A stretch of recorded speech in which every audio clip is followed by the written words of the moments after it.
Hello and welcome everyone to this webinar hosted by Panaseer and the wonderful Leila Powell, who is our lead data scientist. A few housekeeping issues as we begin. If you have any questions as we go along, feel free to enter them in the chat box and we can get to those at the end. We are also recording this webinar, so it will be made available to all of the folks who registered afterwards. If you have any technical issues, feel free to direct them to me. I'm listed as Panaseer Marketing in the chat. Outside of that, I will pass over control to Leila. Leila, go ahead. Great, thank you, Sam. Hello, everyone, and welcome to the second part of our talk on continuous controls monitoring. In part one, we were joined by Max Benrose of Quilter and Nick Whitfield, Panaseer's CEO. They spoke to you about how to get buy-in in order to implement CCM as a method of measuring risk in your organization. I'm Leila Powell, the lead data scientist at Panaseer, and in this presentation, instead of the how, I'll address the what, the million-dollar question: what should you be measuring? Before we begin, a small disclaimer. This talk does not contain a list of the top 10 security metrics you should be measuring.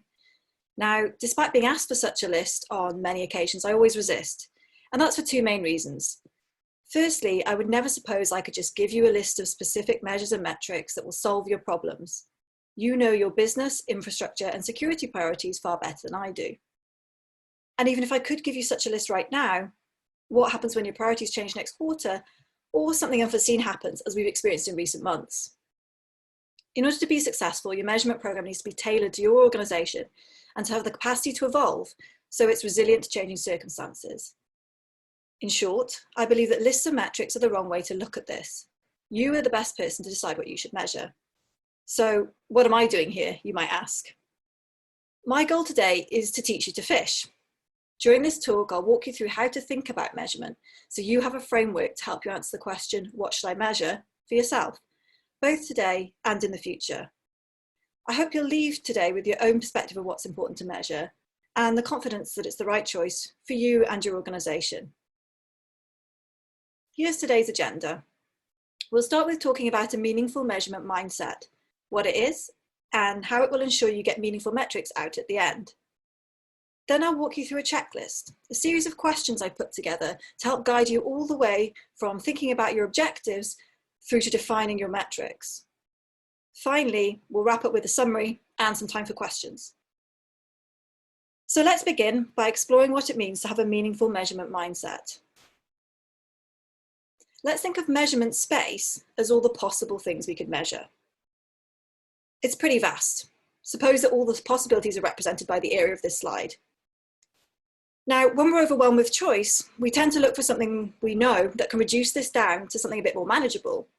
And often that means people jump straight to data. What data could I get hold of right now so I can get started?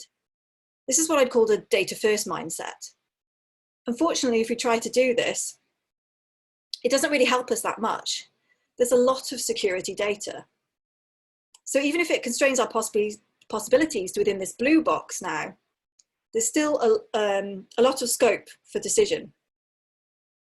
And this isn't a great position to put ourselves in when starting to figure out what to measure. We've constrained the space somewhat, but we haven't done so with any regard for what our priorities are. So if you only take one thing away from this talk about how to approach answering the question, what should I measure? It's this. Don't start with data. So where should you start? You should try to get into a meaningful measurement mindset. This begins with objectives, not data. It provides measurements to your audience that they can relate to. It answers questions which clearly help progress towards objectives. And it considers the cost-benefit balance of obtaining data. The result of adopting this mindset is that you're able to constrain that measurement space we spoke about really rapidly. And what's more, you'll constrain it in a way that's useful to your organization, rather than zoning straight in on things like a measure quickly or some other criteria that tends to arise when we focus on data first. So instead of this picture that we get with the data first mindset, we're aiming for something like this. These are the principles that underpin the measurement checklist we'll work through together. And the goal of the checklist is to achieve this narrowing of focus we've illustrated here, which ultimately will make it much clearer what your metrics should be. Now, I wanted to touch briefly on frameworks like NIST, CIS, and others, as these are a tool that people often use to help constrain this measurement space. And I wanted to focus on primarily just the benefits and some of the pitfalls you need to avoid. So if we look at the benefits first, they have broad coverage, which is a really good starting point. It starts to help you structure your thoughts and figure out which aspects of security you might want to measure. Provides you with a common language. So if we talk about NIST Identify, everyone knows what we mean. This is really valuable for effective communication. And finally, the popular frameworks give people the reassurance that others have validated them. If your peers are using them, if they've been published by a reputable organization, this is all really helpful. And I think this seeking of reassurance, am I measuring the right thing, is why people often go after those metrics lists I mentioned right at the beginning. Now to the pitfalls. And these aren't faults of the frameworks themselves. They're just some potential traps that we can fall into if we rely on the frameworks too heavily or expect them to deliver over and above what they were designed for. They have broad coverage, but it's important you don't let this influence you to measure everything at once. This inevitably doesn't work. It's better to start small and build up gradually. While they have broad coverage, they don't cover everything. And so by jumping straight to focus on a framework, you might not think about considering an area that's actually really important for you. They can't help you figure out your organization's priorities. So even if you use one, you still have to layer on that organizational context on top. And finally, they don't always give very specific measurement guidance. So people come to them with the question, what should I measure? And often still have that question once they've used the framework.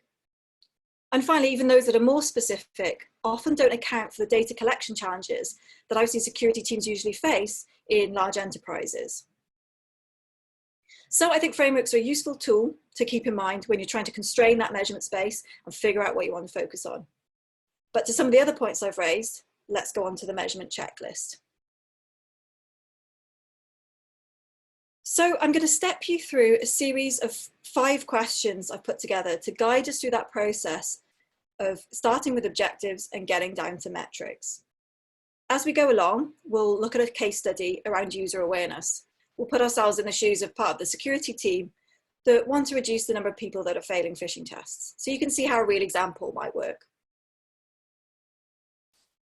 So the first question is, what is your measurement objective and how will you achieve this? Now, you might well have many measurement objectives. That's not uncommon, but I think it's really important to start with one first. It's really rare to get a metric to be all things to all people. And often you'll just end up with it being nothing to no one. So it's important to pick an objective, work through the checklist with that one, and then come back around again to address the next objective if there is one. I've tried to classify the types of different objectives people have into these 5 categories: getting visibility, monitoring, getting buy-in, driving change, demonstrating compliance. And here's some more specific examples of those. And one of the points I wanted to make by creating these categories is that there's often quite a spectrum of variation in terms of how much these objectives constrain that measurement space for you. Something like getting visibility. So for example, I want to start a controls monitoring program, can be quite a broad objective. So it's not constrained your measurement space very much. Whereas if we move to the right, something like I need to deal with an audit point is usually much more specific. So you're much more constrained already, which is often easier to figure out what to measure. So the main point I want to make here is the more broad your objective is, the more work you'll have to do to get from that objective down towards something that you can actually measure, down towards your specific metrics. So let's have a look at what that looks like for our case study. So our measurement objective here is to improve an employee's ability to spot a fish. Now, the way to move from high-level objectives down towards something measurable, i.e. something that's observable, is often to think about how you're going to try and achieve that objective. So here we've got 2 plans. We're going to try and reduce the number of people who keep failing phishing tests by offering them more training. And we've got another idea about trying to get buy-in from their line managers to encourage them to focus on the tests. Question 2, who's your audience? So I think there's 2 main reasons why I think it's important to think about your audience at this stage, and they're about granularity and perspective. Granularity is just the level of detail that someone needs in their metrics or measures you present to them. For example, a vulnerability manager will probably want really detailed measures in order to figure out maybe the correct remediation plan. Whereas showing vulnerability information to the CEO has to be much higher level. As a rule of thumb, as someone's remit becomes broader, they need less depth in each area, not least because they don't have time to consume any more than that. In terms of perspective, we need to think about what matters most to the audience. Our job when we're creating or designing metrics is not just to make them and hand them over and hope they land well. We have to make sure they're tailored to the audience, that they're going to be impactful, and that our message will be conveyed. So for example of the CEO and the vulnerability data, we might need to incorporate additional information to make the metrics relevant.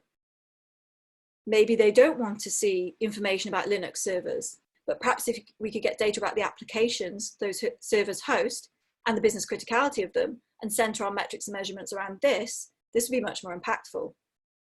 We might also need to abstract away information. So for example, the operating system of the servers is just not relevant for a CEO, but will be perhaps important for a vulnerability manager. As with objectives, there's a whole range of audiences. And for any given objective, you might have multiple audiences, particularly something like creating a CCM program. There may be many different people that want to consume that information.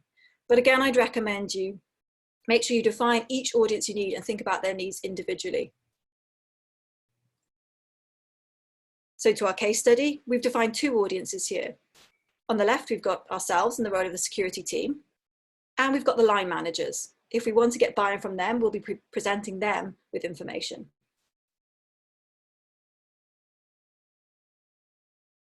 Question 3 then, what questions do we want to answer? And most importantly, are they the right ones to be asking?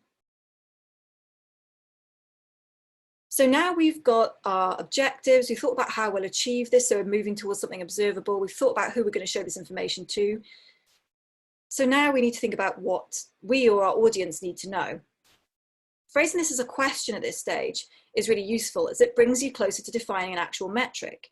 The metric will ultimately be the answer to your question.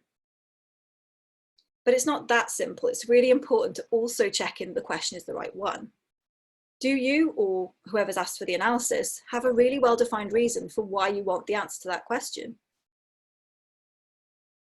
And is the question going to give you the information you think it will? So a nice thought experiment you can do here is if you think about the question you have in mind that you want answered, if I was able to tell you right now that the answer was 42%, what would you do with that information? If you have no idea, then maybe don't measure this right now. Instead, focus on something that will actually prompt action. It's often the case that people will focus so much on overcoming the challenges of getting a certain piece of information, they'll forget to assess the value they'll be able to derive from it once they have it. So moving back to our case study again, the questions in this case are for ourselves, the security team. We want to know how many people are repeatedly failing these phishing tests so we can track it over time. And the line managers, we're going to want to tell them which of their team are failing. Question 4, we're finally onto the data. What data is valuable? How often do you need to get it? And how difficult is it to get? So we're going to go through a process here to answer all those kind of questions. I'm going to start by prioritizing the questions we created previously, if we've got more than one for whatever objective we're focusing on. Then we're going to look at those questions, see what data we'd need, and note how essential that data is to answering the question. We're going to then map that data to the possible sources we can get it from, and then we're going to assess the data source difficulty. Now for this one, I'm going to jump straight into the case study. I think it's more useful to see this with an example. So I've put together a sort of outline of a table, which you might also be able to use to work through your own examples afterwards. As you can see, we've got two questions that we worked out on the previous slides. If we look at the first one, how many people repeatedly fail phishing tests? Here we're defining a question priority.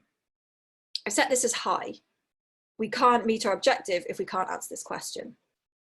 In terms of the data, it's going to be essential for us to get the phishing test failure information, and that's out of our phishing test tool. So you can see I filled in the next 3 rows with those pieces of information. In terms of the refresh frequency, how often do we need to update the data? In this case, let's assume that we're running phishing tests monthly. So monthly is a good frequency. You'll notice in the next column, I've also highlighted another piece of data. This I've just called useful, and this would just be to get the name of the person associated with the email address. It's not essential to have, but it might add some detail. This would come from our HR system, and this could probably be updated annually. And then the second question, who do they report to? I put this question priority as medium. It's not essential for our objective, so we might come back to it later. The data we need for this is, of course, the line manager, which would be essential for answering this question. And again, that comes from the HR system. So just by going through this process, we've identified 2 data sources we might be interested in, our phishing test tool and our HR system. Now we need to assess the difficulty of getting these data sources. So again, sticking with our case study, I've put together another sort of series of questions that you could work through to assess these ratings for yourself. And these cover the typical problems I see security teams struggle with in large enterprises when they're trying to collect data. So, does security own the data, or do you have to go and ask someone else for access? Will it take you less than a week to get access? And the timescales I put in here are just examples. You could tweak these to make more sense for your organization. Is there a documented way to extract data, or do you have to figure it out for yourself? Is it a cloud source? That's great, because then normally you just need API credentials. You're not moving stuff around your network. Could collection be automated? Will it take less than an hour? And can I process the volume of data with my existing tooling? This is one that's often overlooked. If you might have been relying, say, on spreadsheets to do all your reporting to date, and you're looking at getting a new source, it's important to check that it can actually handle that volume of data. Otherwise, you might be looking at upgrading your tooling as well as collecting more data. And finally, can I reasonably repeat data collection at the frequency required? It's important when you assess the sort of difficulty of a data source that you think about the fact you have to keep refreshing the data. You're not committing to download this once. You need to think about the timeliness of the data, how often you need to refresh it. And this is what we looked at on the previous slide. So for the phishing test tools, you can see I've filled it out as all yeses. It's a cloud tool, it's owned by security, there's an API, we can automate. So I've given it a low difficulty rating.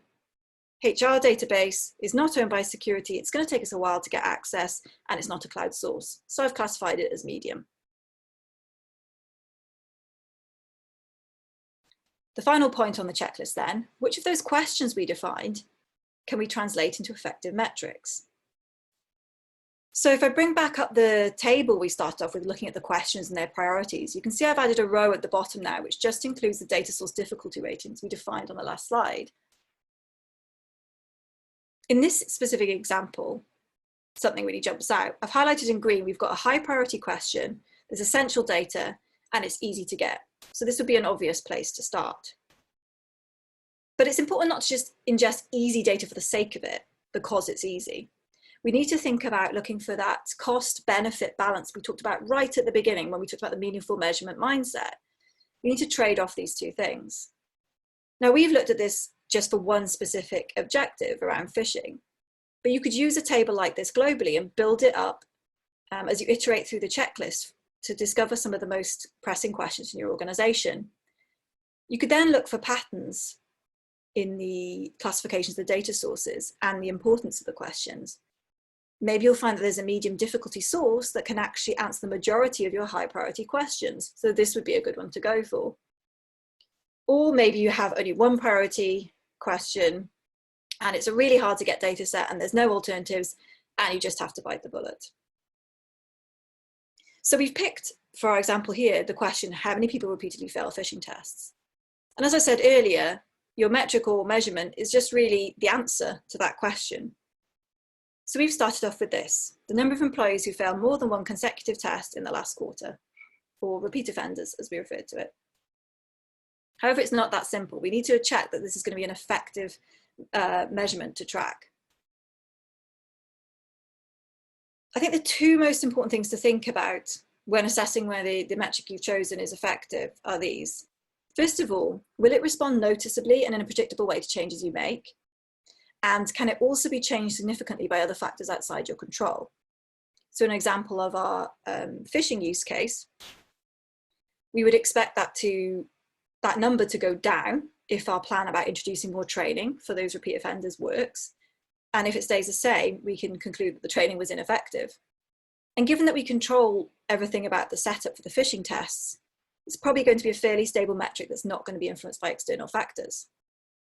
To give you a counterexample, if you wanted to use, say, number of vulnerabilities to track the efficacy of your remediation program, this would respond noticeably and predictably. As you remediated vulnerabilities, the number would come down. However, it can also be changed really significantly by factors beyond your control, for example, Patch Tuesday. So this is not a good metric in that scenario. The other point I wanted to mention is it's really important that if you're creating measurements around the same topic for multiple different audiences, it's important they're all related directly to one another. If you're showing one high-level metric to the board and a completely different one, say both about vulnerability management, to your patching team, this is really counterproductive because the folks on the ground in the patching team are going to be working in one direction and the board are going to be expecting changes in another direction. So while you might summarize the metrics, they should all be based off the same core data. And finally, it's really important to quantify what your metric can't measure.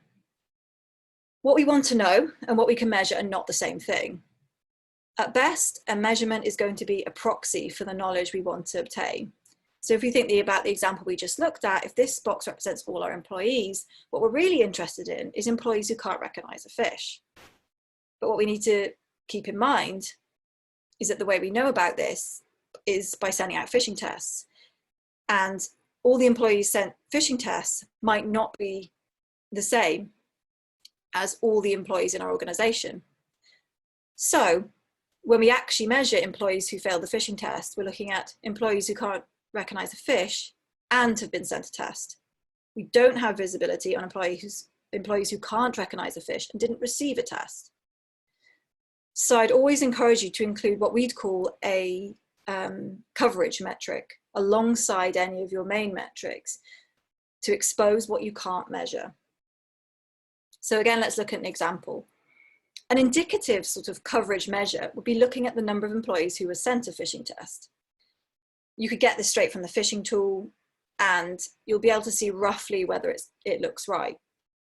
Something better than that would be to look at the percentage of all employees who were sent a phishing test. For this, you'd probably need your HR tool to accurately measure the number of all employees.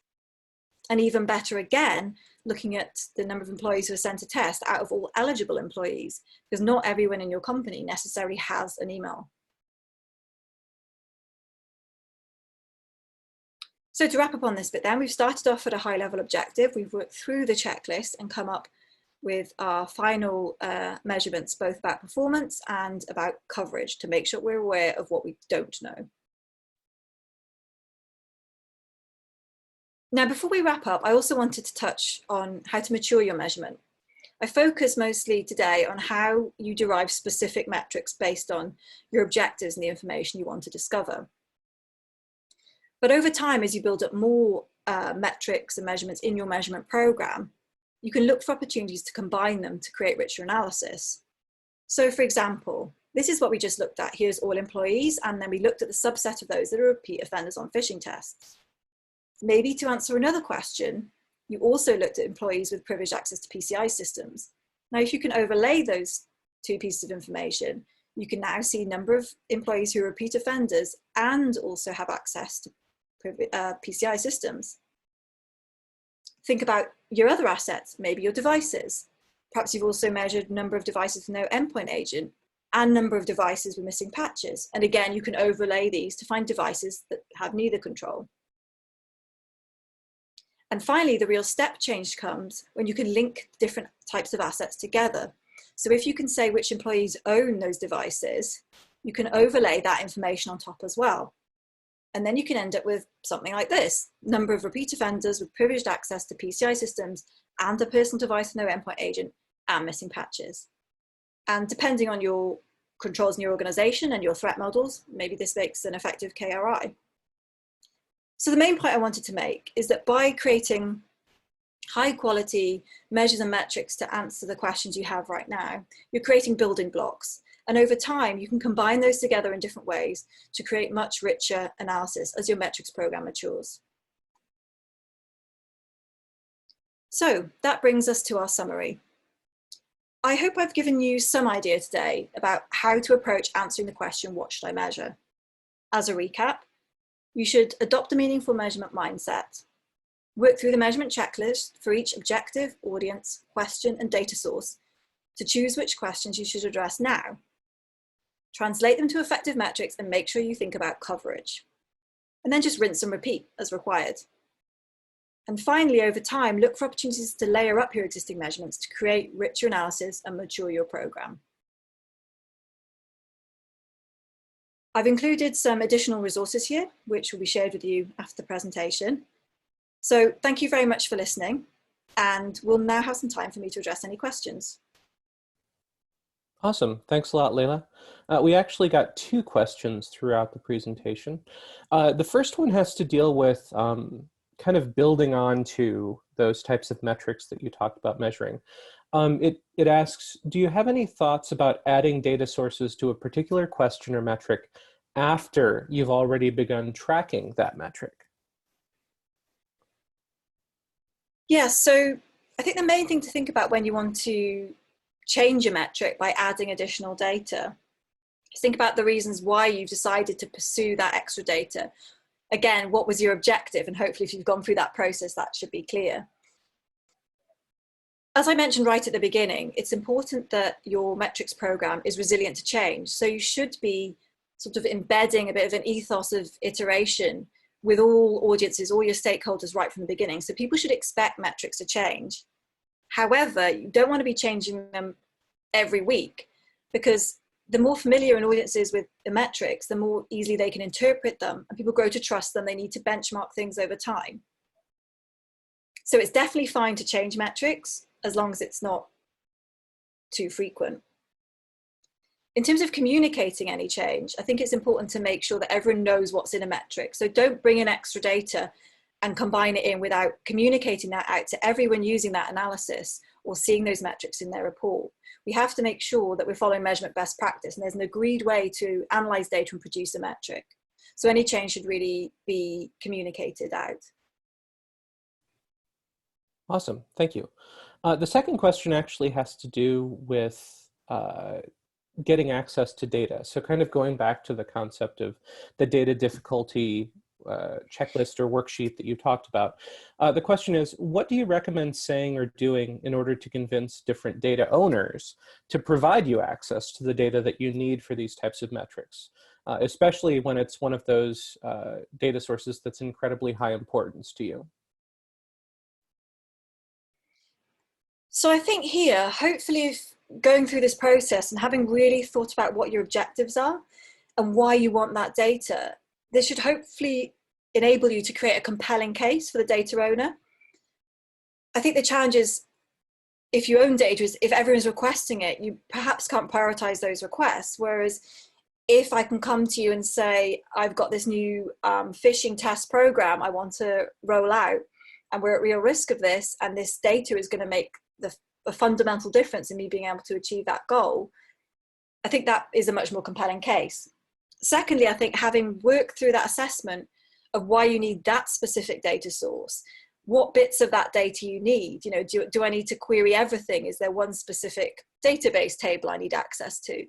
Having a really well thought out plan should make it much more manageable for the data source owner to assess the most effective way they can give you access, and kind of convince them that you've really thought this through and are not just requesting any data. And finally, I think if that doesn't work, maybe treat the data source owners themselves as one of those audiences. So the process we've walked through today doesn't just apply to conveying security metrics. Maybe you can use it to help you figure out some information you could show the data source owners that was really compelling to them as to why they might want to share the data. Maybe you've got data from one of their other sources in the past, and that was involved in a really successful measurement campaign that drove improvements in the organization. Perhaps you can show them that and show them that the value that their data can have and the impact it can have in the organization if they let you have access. Wonderful. Well, thank you very much, Leila, for the presentation and for answering those questions. As I mentioned at the beginning, we will be sending out this recording following the presentation. And if you have any questions, you can always reach out to us at info@panaseer.com. Thank you, everyone, for joining us today. We certainly appreciate it. Have a good afternoon or good evening, wherever you are.